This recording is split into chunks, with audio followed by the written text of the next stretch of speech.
Hello guys, welcome और welcome back to एजुगिरी। I hope all you are doing great.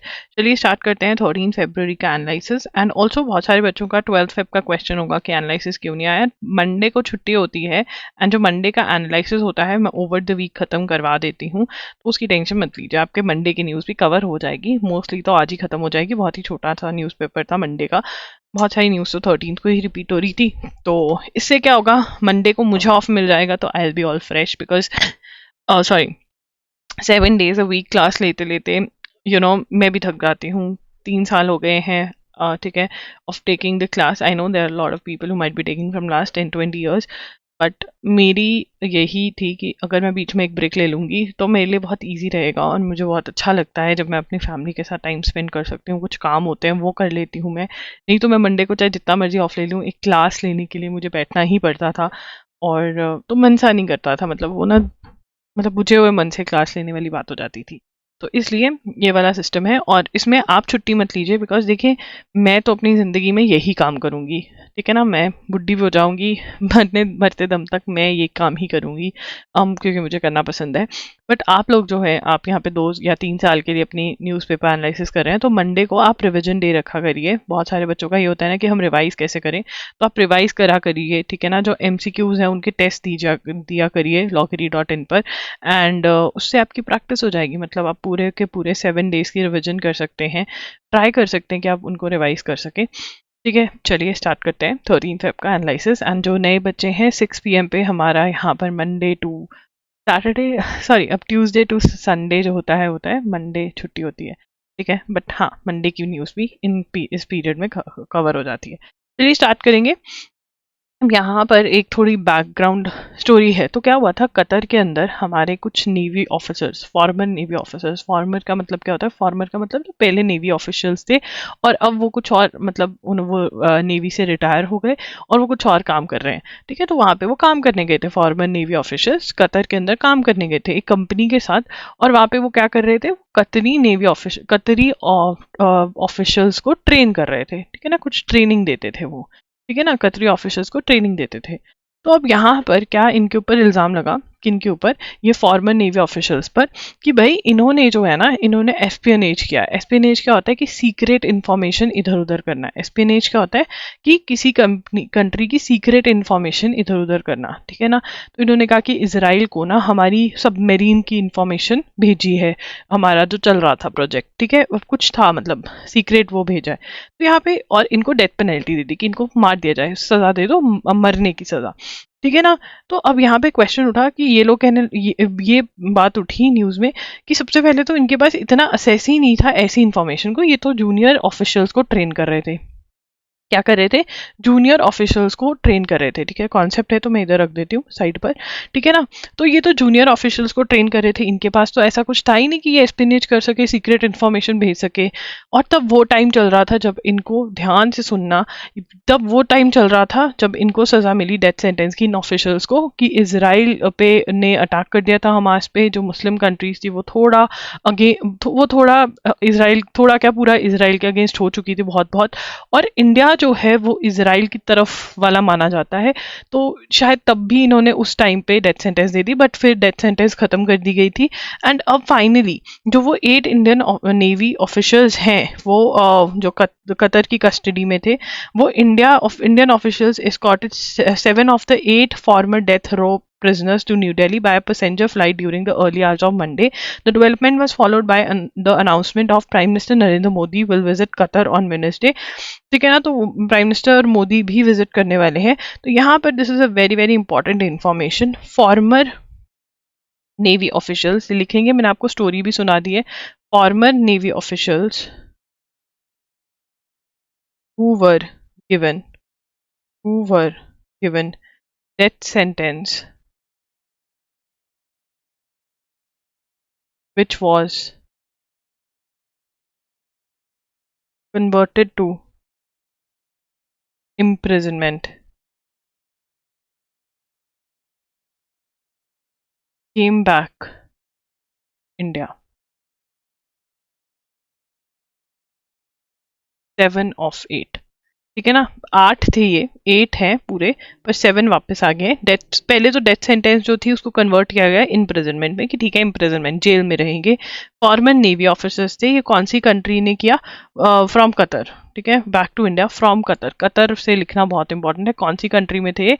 Qatar. इल्जाम क्या था? एस्पेनेज का, कि सीक्रेट इन्फॉर्मेशन जो है इन्होंने हमारी लीक करी है। ठीक है ना, क्या क्या इल्जाम था? कि इन्होंने हमारी सीक्रेट इन्फॉर्मेशन जो है इन्होंने हमारी लीक करी है। ठीक है जी, ये आपका स्टोरी है थोड़ी सी जो आपको बतानी चाहिए। अगले चलेंगे, hygiene sanitation rating system for hotels resorts home stay yet to take off. तो इसका नाम क्या है? स्वच्छता ग्रीन लीफ रेटिंग। लिखेंगे स्वच्छता, स्वच्छता, स्वच्छता मतलब साफ, ग्रीन लीफ रेटिंग, स्वच्छता ग्रीन लीफ रेटिंग। ठीक है ना, अब यहाँ पे सबसे पहली चीज, the rating system envisions to voluntary engage the hospitality sector and contribute to sustainable tourism. तो हॉस्पिटैलिटी सेक्टर जो होटल्स हैं, होम स्टेज हैं, इन वाले सेक्टर्स को, ठीक है ना, और उसके अंदर सस्टेनेबल टूरिज्म। सस्टेनेबल टूरिज्म का मतलब क्या होता है? कि ऐसा टूरिज्म हो कि वेस्टेज ज्यादा ना हो। सस्टेनेबिलिटी टर्म का मतलब क्या होता है? Anyone in the chart section?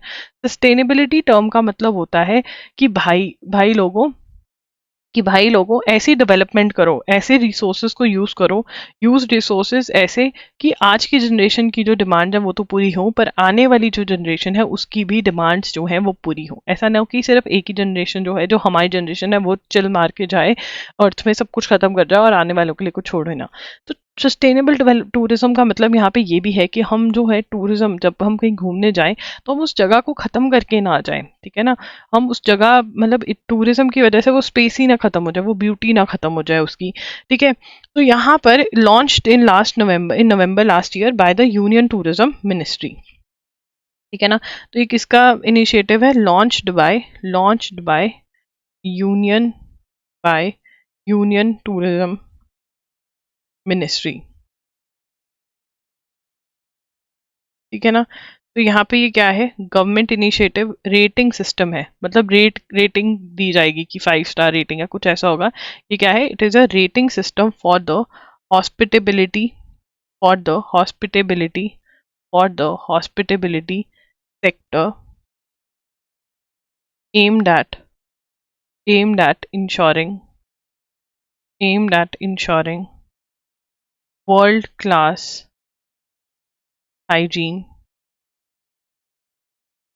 and sanitation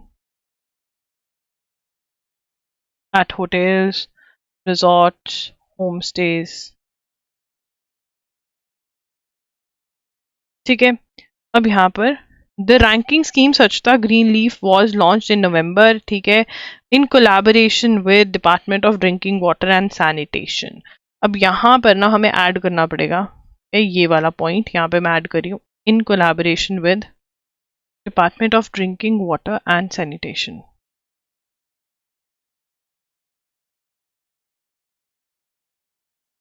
ठीक है ना, a part of initiative, the state teams of Swachh Bharat Mission Gramin and Tourism Department are to organize workshops। तो वहाँ पे लोगों को रूरल एरियाज में, विलेजेस में वर्कशॉप ऑर्गेनाइज करेंगे, उनको बताएं कैसे हाइजीन मेंटेन कर सकते हैं, कैसे good practices for improved and safe sanitation facilities. ठीक है, सेग्रीगेशन ऑफ वेस्ट को कैसे अलग अलग कर सकते हैं, सॉलिड वेस्ट को, ठीक है, और गीले और सूखा जो वेस्ट है उसको कैसे अलग अलग करना है। Alternative use to single use plastic. ठीक है ना, सिंगल यूज प्लास्टिक होता है कि जैसे बिस्लेरी की वाटर बॉटल है, सिंगल यूज प्लास्टिक है, क्या पता उसकी जगह आप वो कह दें कि आप बिस्लेरी मत बेचिए, आप बड़ी वाली बॉटल दीजिए, छोटी छोटी बॉटल नहीं बेचनी है। तो all this is what the initiative is for. तो यहाँ से क्वेश्चन क्या निकल सकते हैं? यहाँ पे क्वेश्चन निकल सकता है कि स्वच्छ ग्रीन लीफ रेटिंग जो है ये कौन सी मिनिस्ट्री का इनिशिएटिव है? हमने पढ़ लिया टूरिज्म मिनिस्ट्री का इनिशिएटिव है और department of drinking water sanitation का है। ठीक है, दूसरा कि यहाँ पे क्या करना चाहते हैं? रेटिंग सिस्टम करना चाहते हैं विद रिगार्ड टू क्लीनलीनेस। और यहाँ पे सस्टेनेबल, एक और भी इनका एम है कि सस्टेनेबल टूरिज्म प्रैक्टिसेस अडॉप्ट करवाना चाहते हैं, सस्टेनेबल टूरिज्म प्रैक्टिसेस अडॉप्ट करवाना चाहते हैं, ताकि जो टूरिज्म की जो प्लेस है वो खराब ना हो। ठीक है ना, one such, there are lot of examples everywhere. Himachal में one such example is Shimla. ठीक है, वहाँ पर बहुत ज़्यादा बर्डन हो गया टूरिज्म का, तो ऐसा हर जगह ना हो इसलिए वो कर रहे हैं। अब यहाँ पे according to the concept of अब Swachh Bharat least at all hospital without restaurant the target group hotels, ठीक है, objective is prevent pollution is, ये भी एक ऑब्जेक्टिव है, ये भी लिख लीजिए, ठीक है। एक तो हमने सस्टेनेबिलिटी वाला लिखा, ऑब्जेक्टिव्स में वो कोई भी ऑब्जेक्टिव पूछ सकते हैं, ठीक है ना, तो सारे ऑब्जेक्टिव्स जो मेजर ऑब्जेक्टिव्स हैं वो पता होना चाहिए, ठीक है ना। Objective is to prevent, objective is to prevent, objective is to prevent pollution in, objective is to prevent pollution in water bodies, in water bodies, and keep the environment clean.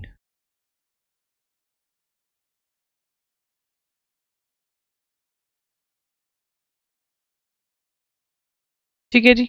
उसके बाद appointing deputy CM's not a breach of constitution, तो deputy CM's appoint हो रहे थे तो तो किसी ने चैलेंज कर दिया कि डेप्यूटी सीएम्स जो हैं वो ठीक नहीं है, अपॉइंट नहीं होने चाहिए, रिलीजन पर्पसेस के लिए हो रहे हैं कि हर रिलीजन का रिप्रेजेंटेशन मिल जाए स्टेट्स के अंदर। तो यहाँ पे सुप्रीम कोर्ट ने कहा कि no harm in appointment of deputy chief ministers, reasoning they were after all members of legislative assemblies. तो वो कह रहे हैं कि डेप्टी सीएम जो हैं at any event with in a stipulated be an MLA, तो वहाँ पर वो कह रहे हैं कि सुप्रीम कोर्ट सेज, ये लिखेंगे, supreme court says, supreme court said appointment of CM और ऑफ डेप्यूटी सीएम कॉन्स्टिट्यूशनल, ठीक है ना। डेप्यूटी सीएम जो है वो कर सकते हैं, मतलब डेप्टी चीफ मिनिस्टर्स, जैसे मध्य प्रदेश में आए हैं, महाराष्ट्र में डेप्टी सीएम्स होते हैं सीएम के बाद, ठीक है। तो बट वो कह रहे हैं शुड बी मेंबर, बस एक ही कंडीशन है, should be an MLA. MLA क्या होता है? Member of legislative assembly. Legislative assembly क्या होती है? जो स्टेट के अंदर जो लॉ बनाते हैं, मेंबर ऑफ लेजिस्लेटिव असेंबली। तो जो हम स्टेट के अंदर वोट डालते हैं लेजिस्लेचर वो हम स्टेट के अंदर जो सीएम बनते हैं वो बेसिकली हम एमएलए बनाते हैं उनको, तो वो हमारे लॉ मेकिंग करते हैं, ठीक है ना। लेजिस्लेचर टर्म का मतलब क्या होता है? लेजिस्लेचर टर्म का मतलब होता है लॉ मेकिंग, ठीक है ना। ये हमारे लिए लॉज बनाते हैं, किस क्या करते हैं? लॉ मेकिंग, लॉज बनाते हैं हमारे लिए, ठीक है। आगे चलेंगे। Earth wide telescope confirm black hole shadow is real, तो ये लिखना पड़ेगा earth wide telescope, earth wide. तो इवेंट, एक मिनट यहाँ पे ना ये लिखो, event horizon telescope, the one of the two images of the black holes in the captured by event horizon, captured the scale, एक मिनट ये लिखना पड़ेगा earth wide, sorry major confusion होगी। Earth wide telescope confirms black holes shadow is real, ठीक है ना। सबसे पहले वो कहते हैं कि event telescope, even black hole was captured, black hole was captured by even horizon telescope in 2017 की ब्लैक होल है, ठीक है ना। अब इसके अंदर फिर इवेंट हॉरिजॉन टेलीस्कोप जो है वो कह रहे हैं वो group of global network of radio telescope है, ठीक है ना। इवेंट हॉरिजॉन टेलीस्कोप क्या है? इवेंट हॉरिजॉन टेलीस्कोप क्या है? इवेंट हॉरिजॉन टेलीस्कोप जो है it is a group of, it is a group of, it is a global, sorry it is a global network of, मतलब बहुत सारी टेलीस्कोप्स हैं एक साथ में, ठीक है ना। रेडियो टेलीस्कोप्स हैं जो साथ में काम करती हैं, इन्होंने कैप्चर किया था और अब इनको ही पता चला है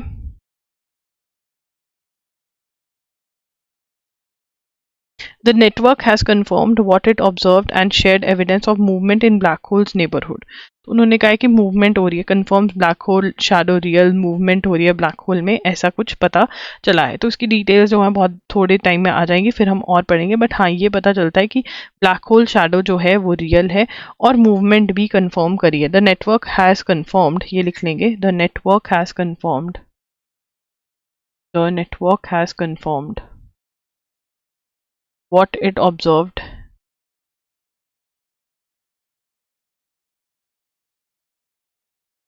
and shared evidence of movement in black holes neighborhood, ठीक है ना, तो वहाँ पे मूवमेंट भी हुई है। इतना ही पता होना चाहिए। कौन सी ग्रुप ऑफ टेलीस्कोप ने, इवेंट हॉरिजॉन टेलीस्कोप में। पहले तो ब्लैक होल कब देखा था, 2017 में। ये क्या है, global network of radio telescopes है, ठीक है। उन्होंने कहा है कि मूवमेंट भी हो रही है उसके आसपास, ठीक है। उसके बाद आगे चलेंगे, the 3 main political parties in Pakistan. अब पाकिस्तान के अंदर क्या हुआ, ये भी एक थोड़ी सी बात करते हैं पहले पाकिस्तान की स्टोरी की। तो पाकिस्तान के अंदर इलेक्शंस थे, ठीक है ना, elections to choose their prime minister, PM choose करना था इन्होंने, ठीक है। तो क्या हुआ, वहाँ के इमरान खान पीएम हुआ करते थे।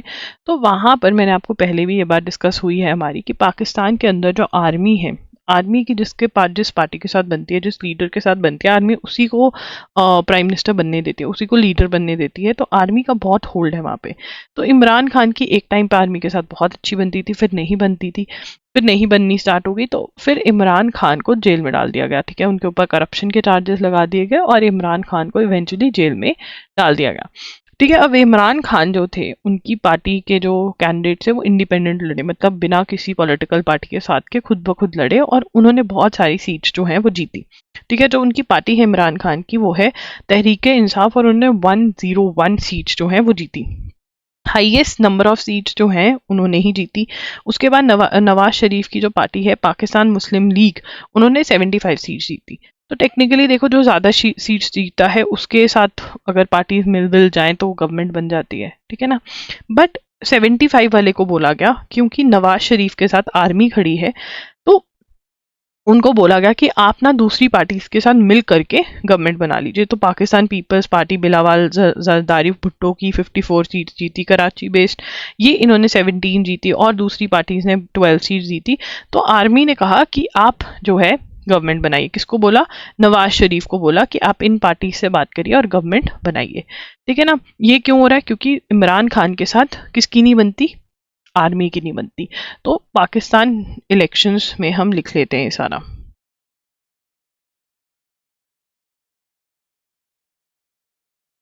पाकिस्तान आर्मी wants नवाज शरीफ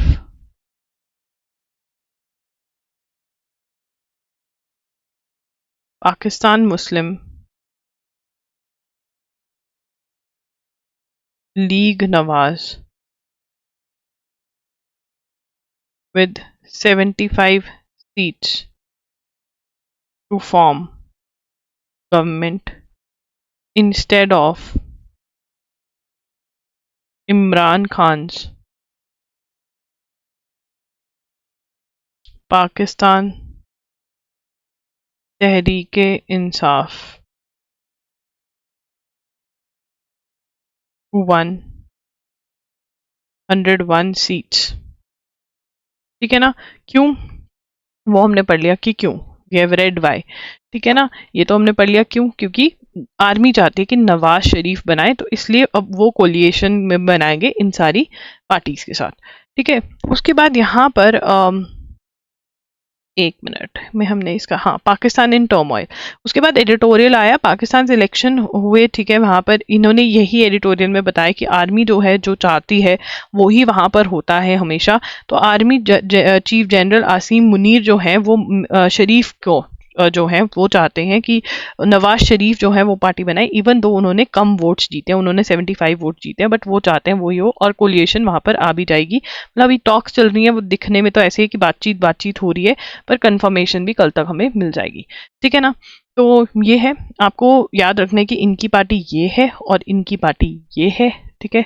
और आर्मी के चीफ का नाम मैंने पहले भी लिखवा दिया था, अगर आपने नहीं लिखा है तो अभी आप लिख सकते हैं, पाकिस्तान के आर्मी के चीफ का नाम, ठीक है ना, ये इंपॉर्टेंट है। चलिए आगे पीछे चलते हैं, ठीक है। यहाँ पे संयुक्त किसान मोर्चा नॉन पॉलिटिकल जो है वो प्रोटेस्ट कर रहे हैं आज से, क्योंकि उनको minimum guaranteed minimum support price for the produce seeking.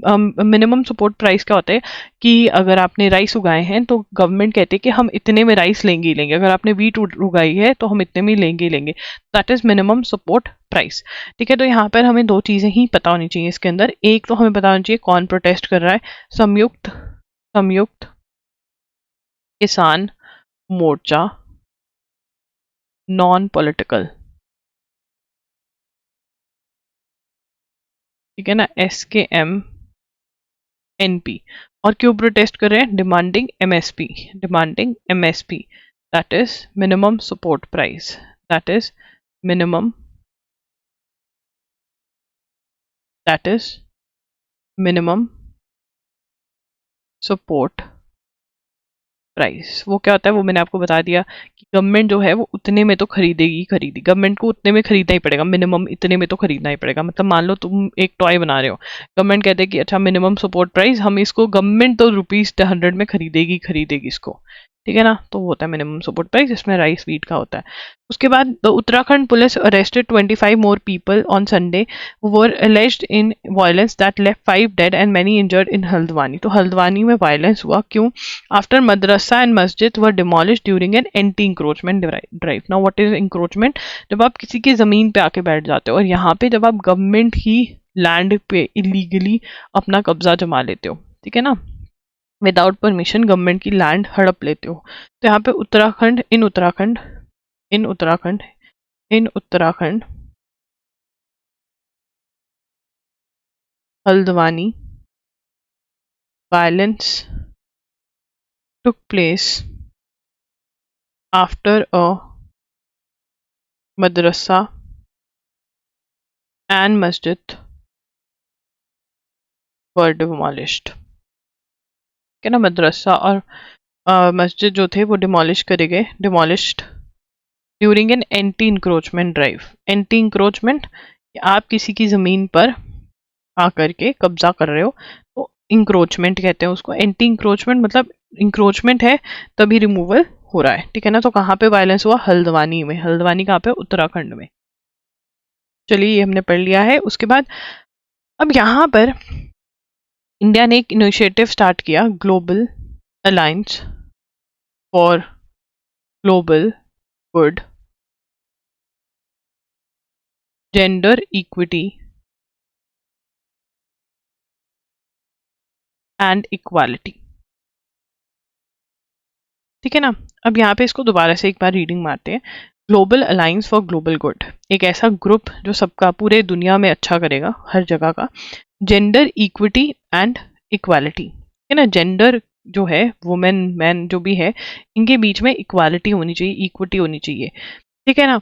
अब ये क्या है, कहाँ पर हुआ? ये इंडिया इस्टेब्लिश्ड, इंडिया ने इस्टेब्लिश किया, India established, India established at 54th, at 54th, कहाँ पे इस्टेब्लिश हुआ? 54th annual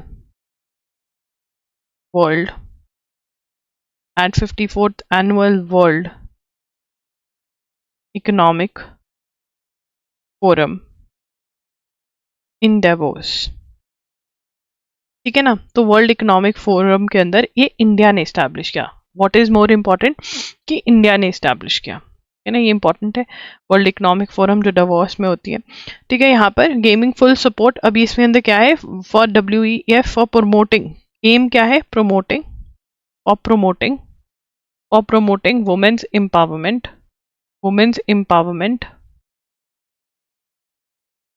and gender equality, and gender equality, ठीक है ना। वुमेन को एम्पावर करना चाहते हैं और जेंडर इक्वालिटी लेकर आना चाहते हैं कि मेन और वुमेन को एक साथ ट्रीट करा जाए, कि ऐसा ना हो कि कोई नौकरी लेना है कि वो लड़की है इसलिए उसको नौकरी नहीं दे रहे, ठीक है। ऐसा ना हो इसको इसलिए दे रहे क्योंकि वो लड़का है। हर नौकरी मतलब जिसमें नहीं चाहिए, कुछ तो होती है कि ये लड़की कर सकते हैं, लड़का ही कर सकते हैं, बट जो नॉर्मल नौकरी है उसके अंदर ऐसा ना हो, ठीक है। ऐसा ना हो जो लड़की है उसको कम पे किया जा रहा है क्योंकि तुम लड़की हो, ये लड़का है तो इसको ज्यादा पे करेंगे। ये सब जो इनइक्वालिटीज हैं ये खत्म करना चाहते हैं। तो यहाँ पे the alliance encroached by the CII centre for women, anchored not encroach sorry, anchored by CII leadership, guided by minister of women and child development, government of India, supported by Bill and Melinda Gates Foundation, will have a global network of experts, think tanks, industry and country leadership that will derive collective actions to augment women empowerment। augment का मतलब होता है बेटा जी increase, या आप लिख सकते हो, वोकैबुलरी टर्म है। तो यहाँ पर सारे ग्रुप्स जो हैं वो इकट्ठे आएंगे बहुत सारी जगह वर्ल्ड के अंदर, और क्या करेंगे, ठीक है ना। इसके अंदर क्या करेंगे? तो ये लिखना पड़ेगा, the alliance by CII centre, anchored by CII centre for women and Child Development. Government of India, guided by Minister of Women and Child Development. Government of India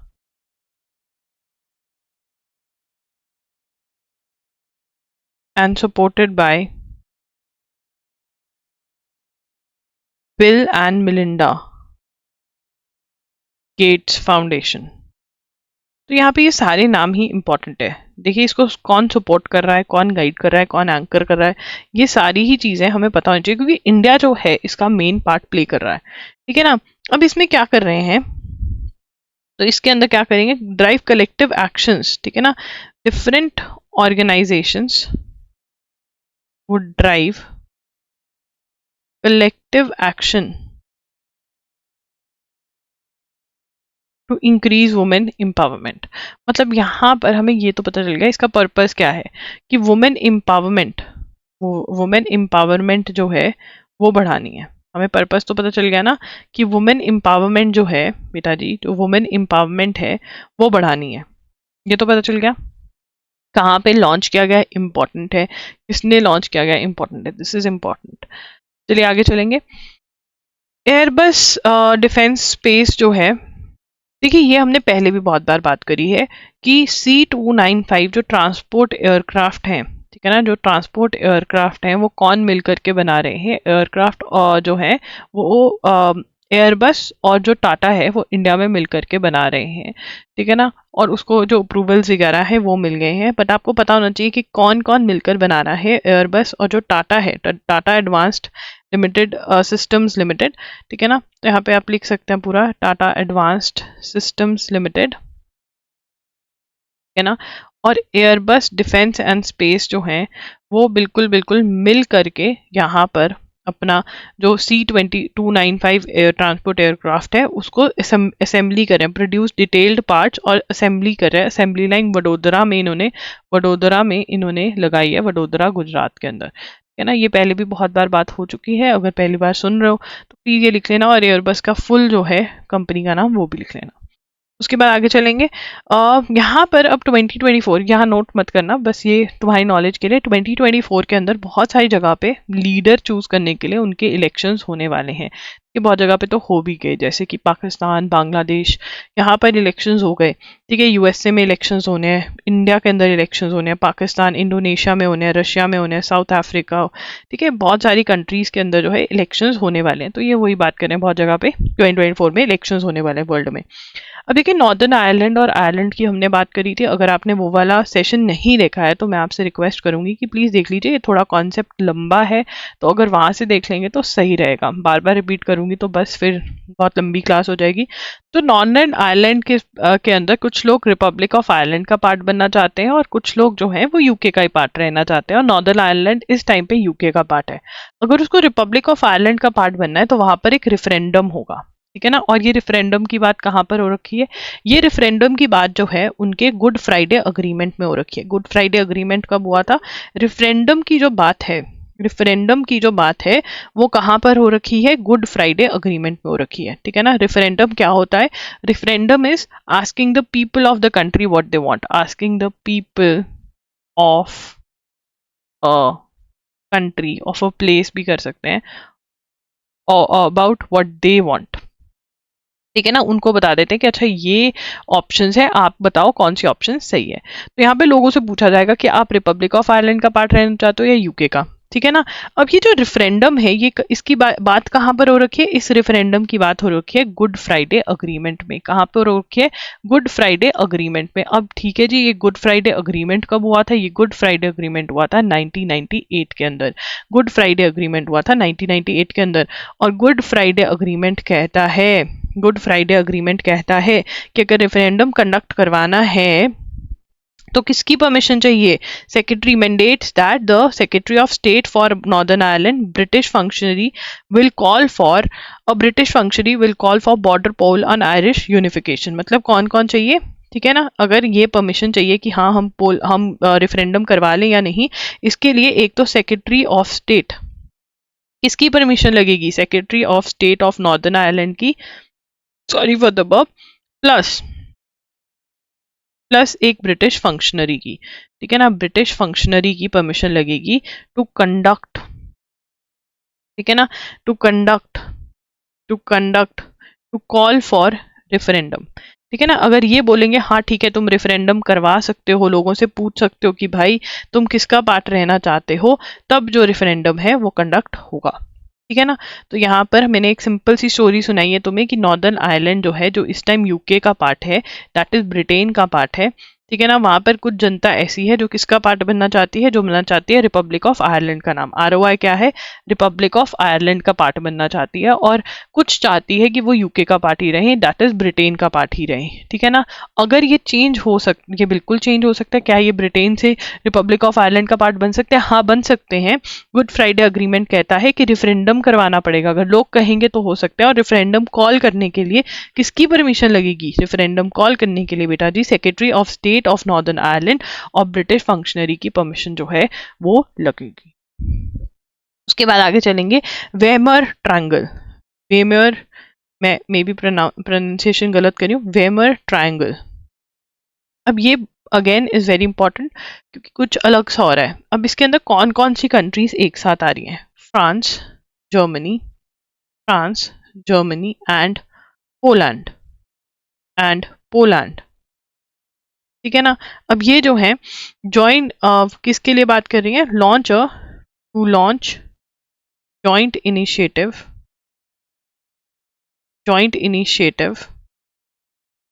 to fight disinformation attacks. Disinformation मतलब कि जो ऐसी आधी अधूरी सी information या गलत information जो फैल जाती है उसको फाइट करेंगे। ठीक है, hoping to ramp up cooperation and reinvigorate the so called Weimar triangle format initially created in 1991 to enable concerted European action. ठीक है, तो बेसिकली वेमर ट्रायंगल है क्या, वेमर ट्रायंगल ऑलरेडी एग्जिस्ट करता है पहले से। वेमर ट्रायंगल जो है ये क्रिएट गया था, लिखेंगे क्रिएटेड इन 1991। क्यों क्रिएट किया गया था, to promote cooperation between the three countries in cross border and European issues. ठीक है ना, मतलब जो भी क्रॉस बॉर्डर इश्यूज आए इन तीनों कंट्रीज के बीच में वो सॉल्ट आउट करने के लिए इन्होंने 1991 में ये ग्रुप बनाया था। अब इसके अंदर ये डिसइंफॉर्मेशन को फाइट करने के लिए यहाँ पर इनिशिएटिव लेने वाले हैं, अग्रीमेंट साइन करने वाले हैं, new cooperation agreement will be signed. ठीक है ना, विद रिगार्ड टू डिसइंफॉर्मेशन ये लिखेंगे new cooperation agreement to be signed,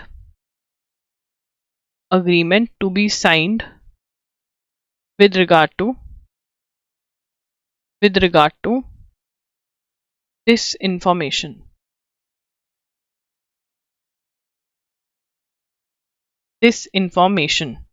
ठीक है ना। अब यहाँ पर एक वोकैब वर्ड भी है, कहाँ गया तनिका, हाँ, concerted done by a group of people working together.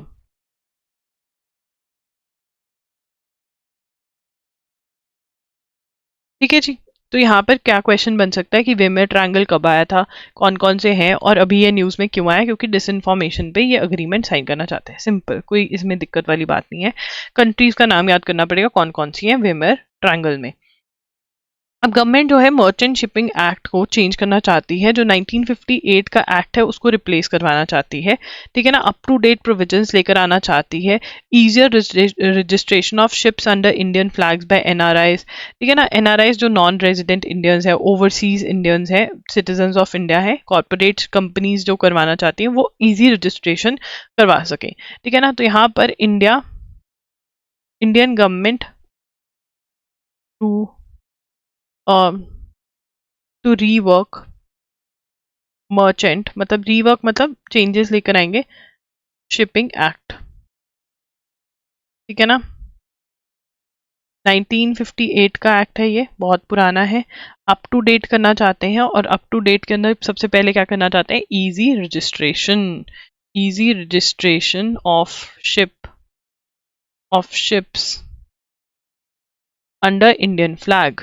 मतलब इंडियन फ्लैग के अंदर इंडिया में रजिस्टर करवाने के लिए इजी रजिस्ट्रेशन लेकर आना चाहते हैं। ठीक है जी।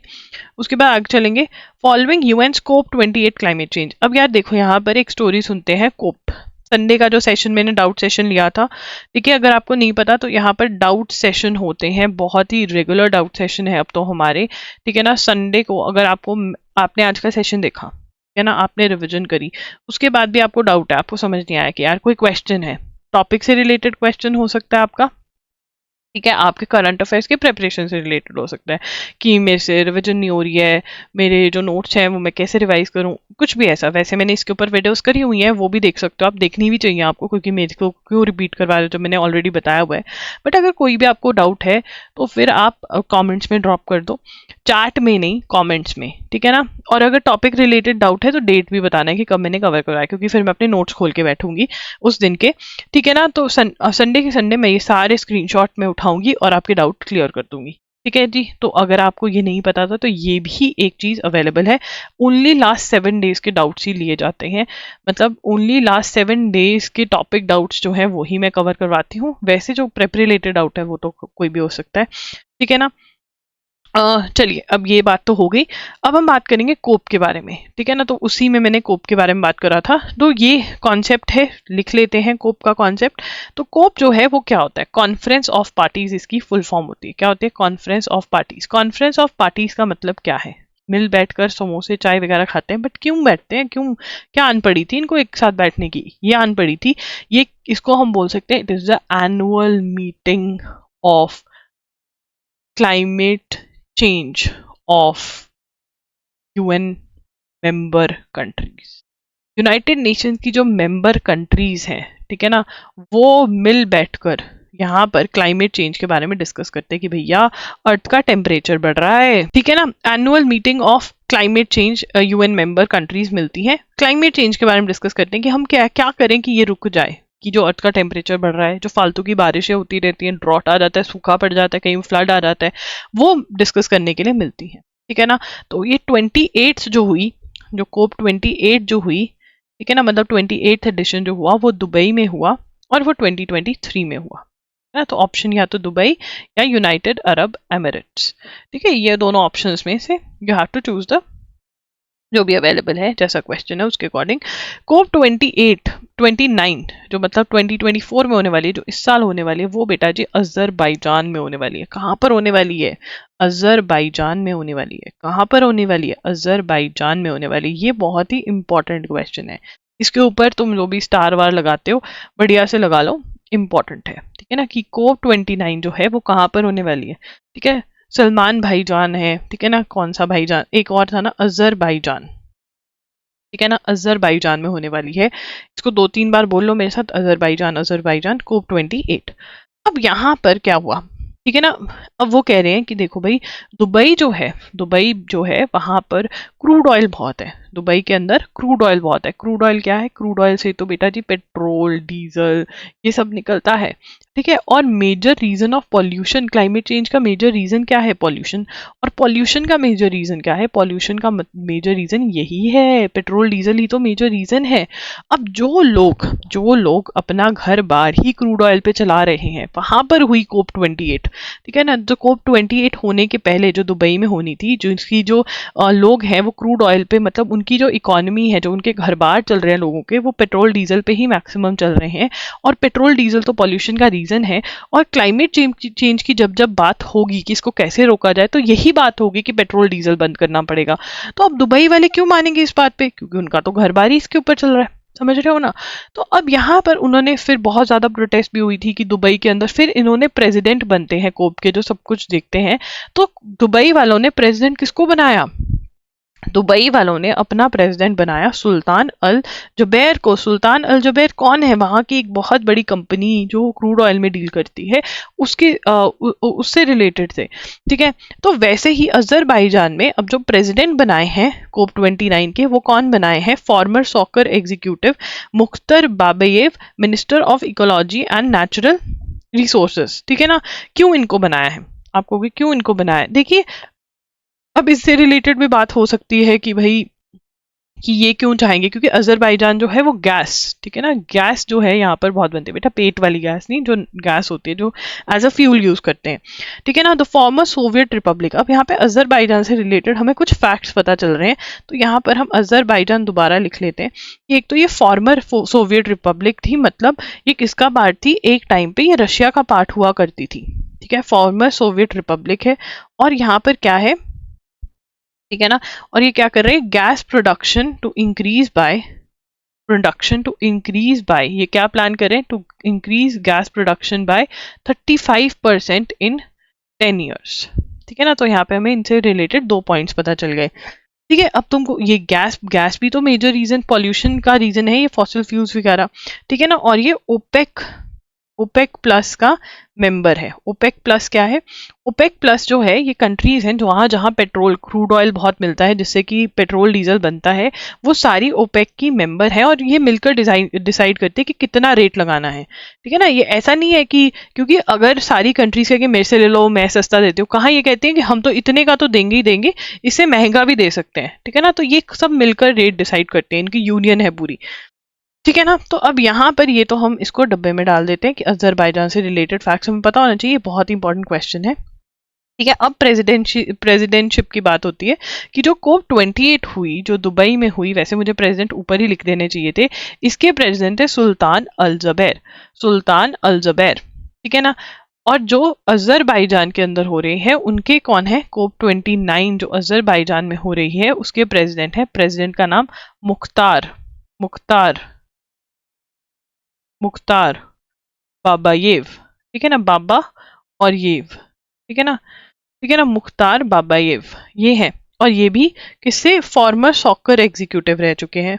फॉर्मर सॉकर मतलब ये भी कोई गैस वैस से रिलेटेड होगा पक्का। ठीक है, इतना हमें टेंशन लेने की जरूरत नहीं, इसके बारे में इतना बार पढ़ लेंगे तुम बोर हो जाओगे। ठीक है ना, तो अभी हमें नाम याद रखना है। अब यहाँ पर अजरबैजान जो है वो गैस के अंदर इतना ज्यादा आगे निकला कैसे? अजरबैजान जो है वो गैस में इतना आगे निकला कैसे? क्यों इतनी 35% अपनी गैस बढ़ाने की कोशिश कर रहा है? क्योंकि देखिए यहाँ पे अगेन एक कॉन्सेप्ट है, बैकग्राउंड स्टोरी है। रशिया जो था वो गैस एक्सपोर्ट करता था। ठीक है ना, एक्सपोर्ट करता था गैस। ठीक है, किसको? यूरोपियन कंट्रीज को। अब जैसे ही रशिया ने यूक्रेन के साथ लड़ना स्टार्ट किया, ठीक है ना, जैसे ही रशिया ने यूक्रेन के साथ लड़ना स्टार्ट किया, तो यूरोपियन कंट्रीज को इसने गैस की सप्लाई रिड्यूस कर दी। ठीक है ना, कम कर दी, खत्म करने की धमकी दी। अब यूरोपियन कंट्रीज में गैस की जरूरत बहुत ज्यादा होती है, क्योंकि वहां पे विंटर्स बहुत भयानक होती हैं, और विंटर्स के अंदर जो इनके सिस्टम होते हैं ना, जो ये बाहर से आके बोलते हैं कनाडा यूएसए, हमारे यहाँ तो बिल्कुल सेंट्रली हीटेड सिस्टम है, तो ये सेंट्रली हीटेड सिस्टम बेटा जी गैस पे चलते हैं। ठीक है ना, तो ये हमें कहते हैं यहाँ पे तो बहुत ही पॉल्यूशन है, तो ये भी कम नहीं है पॉल्यूशन करने में। ठीक है ना, तो यूरोपियन कंट्रीज में जो विंटर्स होती हैं वो गैस के बलबूते पे निकलती हैं। ठीक है, जो ये अपने डेन के अंदर बैठते हैं ना, हीटेड घरों के अंदर, वो गैस जो है वो रशिया भेजता था। रशिया यूक्रेन के साथ लड़ने लग गया, और यूरोप वाले जो थे, जो यूरोपियन कंट्रीज थी, वो यूक्रेन को हेल्प कर रही थी मॉनेटरी मनी टर्म्स में, वैसे भी रशिया के ऊपर सैंक्शंस लगा के रोक कर रही थी कि हम रशिया के साथ ट्रेड नहीं करेंगे, ये सब नहीं करेंगे। तो रशिया कहता ठीक है हम तुम्हें गैस नहीं देंगे। तो यूरोपियन कंट्रीज ने ऑल्टरनेटिव्स देखने स्टार्ट कर दिए। यस, ऑल्टरनेटिव्स देखने स्टार्ट कर दिए। तो ऑल्टरनेटिव्स में उन्होंने अजरबैजान को पकड़ा। अजरबैजान को पकड़ा और कहा कि तुम अपनी गैस की जो प्रोडक्शन है वो बढ़ा दो और तुम हमको गैस दो। ठीक है, तो यहाँ पे to replace Russian gas Europe turn to Azerbaijan. तो रिप्लेस क्यों करना था, यहाँ पे मैंने स्टोरी सुना दी। Whose share of imports grew from 2% in 2021 to 4% in 2023 after Azerbaijan seizure of अब यहाँ पर एक स्टोरी तो ये है। ठीक है ना, एक स्टोरी तो ये है, तो यहाँ पर ठीक है ना, अब यहाँ पर एक स्टोरी जो है यहाँ पर लिख देती हूँ मैं, फिर दूसरी पे चलती हूँ। बहुत सारी कहानियां बहुत सारी हो गई हैं अब यहाँ पर हमारे पास। तो यहाँ पे हेडिंग डाल देते हैं, Azerbaijan Azerbaijan exports gas to Europe. ठीक है ना। अब कौन सी गैस, ठीक है, इम्पो 2% इन 2021 थी टू 4% इन 2023, है ना, रिप्लेस्ड रशिया। ठीक है जी। ऑब्जेक्टिव उसके बाद वर्स क्रिटिसाइज अजरबैजान, तो the objective of the that agreement was ambition double gas imports to 20 BCM by 2027। Baku exports its gas through a southern European corridor, ये भी लिखेंगे। ठीक है ना। इनका अग्रीमेंट भी हुआ, वो अग्रीमेंट का नाम मैं ढूंढने की कोशिश करूंगी, गैस अग्रीमेंट। अच्छा, वो and call for suspension of negotiation, तो अग्रीमेंट साइंड इन, तो ये यूरोप और अजरबैजान का अग्रीमेंट साइन हुआ, साइंड इन 2020। ठीक है ना। और मेन ऑब्जेक्टिव 2022, और मेन ऑब्जेक्टिव क्या था, main objective of that agreement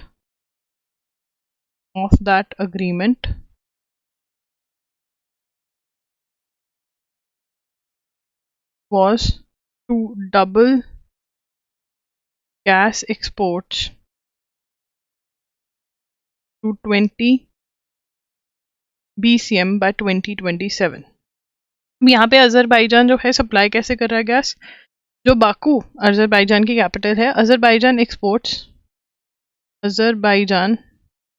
exports gas through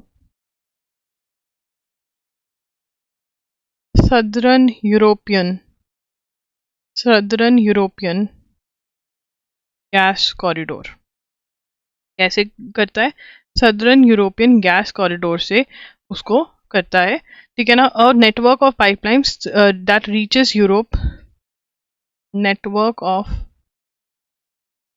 pipelines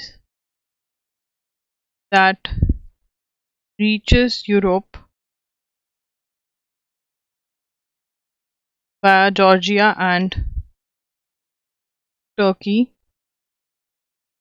including, मतलब पाइपलाइंस डाली हुई है, वहां से गैस जो है पहुंच रही है इनके पास, एड्रियाटिक, ट्रांस एड्रियाटिक पाइपलाइन। ठीक है ना। तो ये भी अब इंपॉर्टेंट होगा, टैप। अब यहाँ पे हमने एक और चीज पढ़ी थी, that was Nagorno Karabakh reason. ये क्या इशू है, नगोर्नो काराबाख रीजन का जो इशू है, ये क्या इशू है।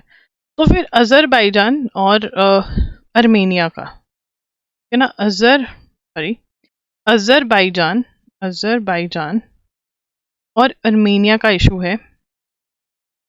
ठीक है। नगोर्नो काराबाख, नगोर्नो, मैं स्पेलिंग चेक करूंगी सबसे, नगोर्नो के तो ठीक है, काराबाख। ठीक है, नगोर्नो काराबाख का रीजन, तो इसकी थोड़ी सी हिस्ट्री आपको सुन लेनी चाहिए मेरे से, इजी रहेगा आपके लिए। देखिए, तो नगोर्नो काराबाख का जो रीजन है, ठीक है ना, वो वैसे अजरबैजान का है, बट 2023 तक कंट्रोल किसका था, अर्मेनिया का। और 2023 के अंदर ही, एंड ऑफ 2023 तक, Azerbaijan took over Nagorno Karabakh. ठीक है ना। और धक्के से लिया ये सब, क्या तो वर्ल्ड में ये था कि भाई ये भी तो लड़ाई कर रहे हैं, ये सब कर रहे हैं, बट मतलब अगर हिस्ट्री देखी जाए तो कहीं ना कहीं अजरबैजान का पार्ट ही माना जाता है नगोर्नो काराबाख। अर्मेनिया कंट्रोल में था उसके बहुत देर तक, बट फिर अजरबैजान के कंट्रोल में आ गया, अब अजरबैजान के कंट्रोल में है। ठीक है। The average annual sitting of the first Lok Sabha with prime minister Jawaharlal Nehru as the leader 135 days थी एवरेज, कि मतलब इतना बैठ रहे थे। 17th लोकसभा की एवरेज जो निकलती है 55 days on average in a year. ठीक है ना। तो ये लिख लेते हैं, average annual sitting days of first Lok Sabha with PM Jawaharlal Nehru कितना था, 135 डेज। इतनी देर लग रही थी लोकसभा। और 17th लोकसभा जो है वो लगे 55 days on average in year, है ना, इतनी देर बैठी है लोकसभा। ठीक है जी। ये according to Panvel statistical study. ठीक है, ये कौन कह रहा है, according to statistical study of parliament. ठीक है जी। तो इसमें आपकी मंडे की न्यूज़ भी बहुत बहुत कवर हो गई है। loggery.in पर जा सकते हो अगर आपको वन शॉट लेक्चर्स चाहिए हमारे, जो कि मई से लेकर के जनवरी तक के अवेलेबल हैं। अगर आप चाहते हो कि मैं फेब्रवरी का पार्ट 1 भी अपलोड कर दूं तो हो जाएगा, मेरे नोट्स रेडी हैं। अगर आप चाहोगे तो मैं अपलोड कर दूंगी। अगर towards the end of Feb चाहते हो तब। एमसीक्यूज जो हैं जनवरी के आ चुके हैं, फेब्रवरी के आज मैं काम कर रही हूँ उनके ऊपर, तो फेब्रवरी का भी आपके कुछ टेस्ट लॉन्च हो जाएंगे, ठीक है। एंड मॉक टेस्ट खरीद सकते हैं, जो कि हमारे पास स्लैट, MHCT 3 ईयर, 5 ईयर और CUT PG के अवेलेबल हैं। लिंक्स जो हैं इन सबके डिस्क्रिप्शन बॉक्स में मिल जाएंगे, ठीक है ना। तो टेंशन मत लो, मंडे की छुट्टी हो रही है। देखिए ये वाली जो न्यूज़ है, ये 3 से 4 न्यूज़ रह गई हैं, जो आने वाले दिनों में मैं धीरे धीरे करके कवर करवा दूंगी। बिल्कुल टेंशन नहीं लेना है। करंट अफेयर्स अगर मैंने आपसे वादा किया कि मैं करवाऊंगी तो ज़रूर करवाऊंगी। 6 PM पे आप कल भी ज्वाइन इन कर सकते हैं। Bye bye, take care. ये सेशन जो होता है ट्यूसडे से लेकर संडे तक होता है, और मंडे की न्यूज़ भी कवर हो जाती है आपकी, ठीक है। Okay bye, take care.